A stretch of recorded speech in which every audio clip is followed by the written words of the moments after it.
السلام علیکم ورحمۃ اللہ وبرکاتہ۔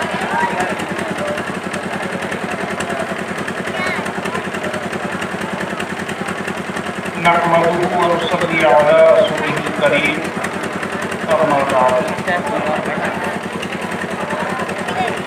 قال الله تعالى: اليوم أكملت لكم دينكم وأتممت عليكم نعمتي ورضيت لكم الإسلام دينا۔ صدق اللہ العظیم۔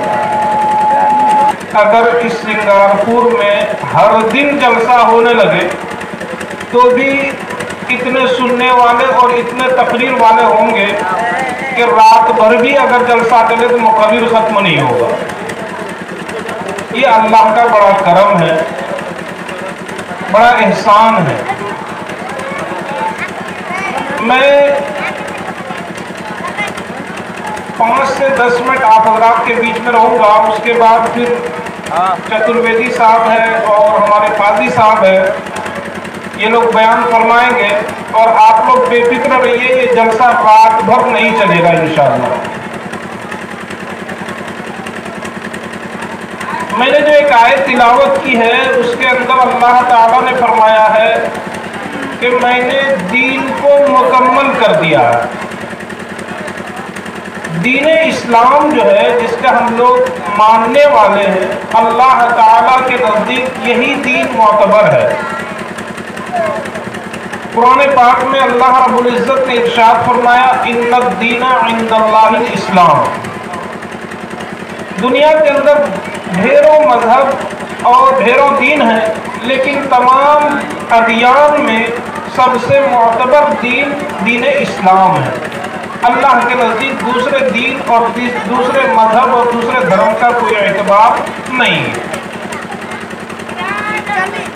اور اللہ نے فرما دیا کہ اب کوئی نبی آنے والا نہیں ہے، میں نے اس دین اسلام کو کامل اور مکمل کر دیا۔ جب مکمل کر دیا تو اسلام کے اندر جتنے احکامات آنے تھے وہ سارے احکامات اللہ اور اس کے رسول کی طرف سے آ چکے۔ اب کوئی نیا نبی آنے والا نہیں، نئی کتاب آنے والی نہیں ہے۔ نبی برحق اور تاجدار مدینہ محمد عربی صلی اللہ علیہ وسلم اور قرآن مقدس یہ قیامت تک کے لیے ہے۔ اس درمیان میں کوئی نیا نبی آنے والا نہیں، کوئی کتاب آنے والی نہیں ہے۔ اگر کوئی دعویٰ کرتا ہے تو وہ سراسر جھوٹا، کذاب، مردود، ملعون ہے۔ دوسری بات یہ ہے کہ اللہ رب العزت نے جو یہ دین اسلام ہمارے لیے منتخب کیا ہے، اس دین اسلام کے اندر ہمارا ہر فعل اور ہر کام شریعت کے مطابق ہو تو وہ کار ثواب ہے، ثواب کا کام بن جاتا ہے۔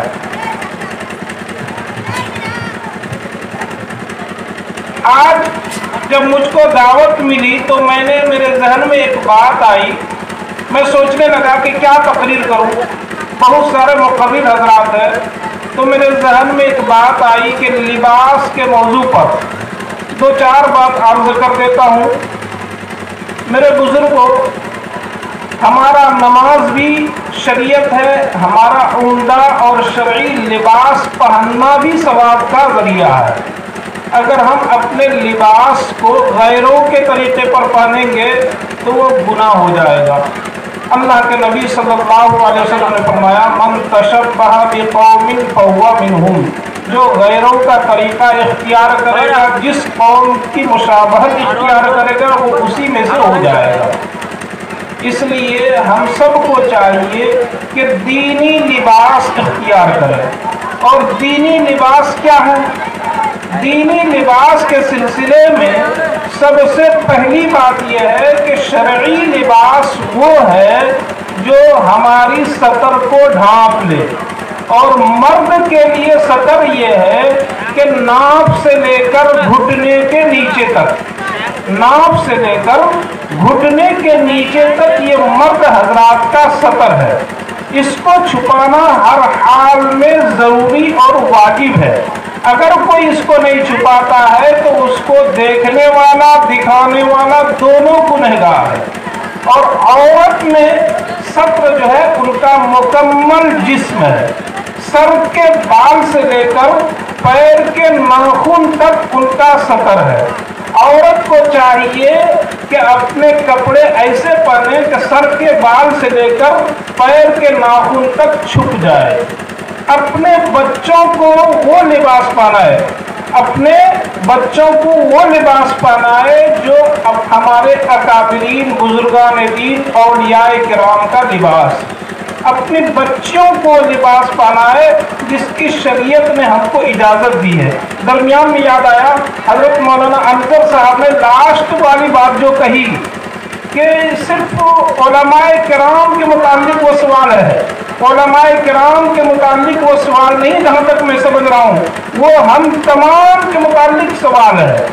اگر آپ اس بات کا علم رکھتے ہیں کہ پنج وقتہ نماز فرض عین ہے تو آپ اور عبد المنان جو فاضل دارالعلوم ہے اس معاملے میں، اس علم کے معاملے میں برابر ہے۔ وہاں پر اگر سوال عبد المنان سے ہوگا تو وہ سوال آپ سے بھی ہوگا۔ جتنی چیزوں کی جانکاری آپ کو ہے اس معاملے میں اللہ کے یہاں سوال آپ سے بھی ہوگا۔ اس لیے ایسا مت سوچئے کہ صرف علماء کرام سے سوال ہوگا، جو سند یافتہ عالم ہے ان سے سوال ہوگا۔ اگر آپ اس چیز کو جانتے ہیں کہ پنج وقتہ نماز فرض عین ہے، فرض ہے، ضروری ہے، اس کو ہر حال میں ادا کرنا ہے، تو آپ سے بھی وہی سوال ہوگا۔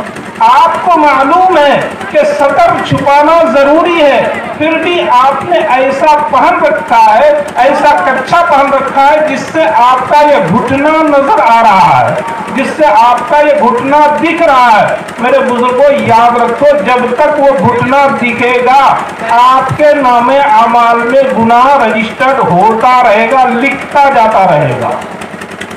اسی طریقے سے میری ماں اور بہنیں اپنی بچیوں کو پردے والا لباس پہنا ہے، پردے والا۔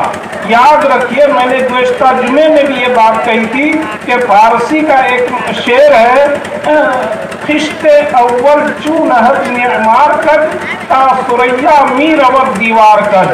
جب مستری پہلی اینٹ کو ٹیڑھی رکھ دے گا تو آپ آسمان تک دیوار لے جائیں گے تو بھی دیوار ٹیڑھی ہی جائے گی، وہ سیدھی نہیں ہو سکتی ہے۔ آپ اپنے بچوں کو لباس ٹی شرٹ پہنائیں گے، جینس پہنائیں گے، اور وہ آپ چاہیں گے کہ میرا بچہ حافظ بن جائے، عالم بن جائے، فاضل دارالعلوم بن جائے، رحمانی مدرسے سے فارغ ہو جائے، تو وہ بہت مشکل ہے۔ اس کا مزاج بنانا پڑتا ہے، اور آپ کو مزاج بنانا پڑے گا بچپن سے۔ چاہے دودھ پینے والا بچہ ہو، آپ ان کو لباس کرتا پاجامہ ٹوپی پہنائیے، آپ ان کو لباس کرتا پاجامہ ٹوپی پہنائیے، جینس اور ٹی شرٹ نہیں پہنائیے۔ یہ غیروں کا لباس ہے، اولیاء کرام کا لباس نہیں ہے، بزرگان دین کا لباس نہیں ہے۔ جب آپ بچپن سے کرتا پاجامہ ٹوپی پہنائیں گے تو انشاءاللہ العزیز وہ بچہ آگے چل کر کے متقی بنے گا، ولی اللہ بنے گا، کسی مدرسے سے حافظ ہوگا، عالم ہوگا۔ اور آپ نے اس کو بچپن سے ہی ٹی شرٹ اور جینس پہنا دیا، آگے چل کر کے وہ مدرسے سے بیزار ہو جاتا ہے، اپنے ذہن کے حساب سے اپنے سر کے بال کو رکھتا ہے، اور وہ پھر دوسرے کاموں میں لگ جاتا ہے، اور آپ نے اپنے بچے کو ہیرو بنا دیا۔ اور جب اپنی بیٹی کا رشتہ تلاش کرتے ہیں تو سب سے پہلے تلاش کرتے ہیں کوئی حافظ مل جائے، کوئی مولوی مل جائے، تاکہ ہماری بچی کو، ہماری بیٹی کو آرام سے رکھے۔ اس لیے میں اپنی ماں اور بہنوں سے خاص طور پر یہ درخواست کروں گا کہ آپ یہ نہ سوچیں کہ میری بچی چھوٹی ہے، ابھی کوئی بھی ڈریس پہنا دیں گے چل جائے گا۔ خدا نہ ایسا مت کیجیے۔ جب آپ کی بچی یا بچہ چھوٹا ہو، میں کہتا ہوں جب دودھ پیتا بچہ یا بچی ہو، آپ اس وقت بھی ان کو شرعی لباس پہنانے کی کوشش کیجیے۔ اور جب وہ مراہدہ ہو جاتی ہے، بلوغت کے قریب بچی ہو جاتی ہے، تو اس کو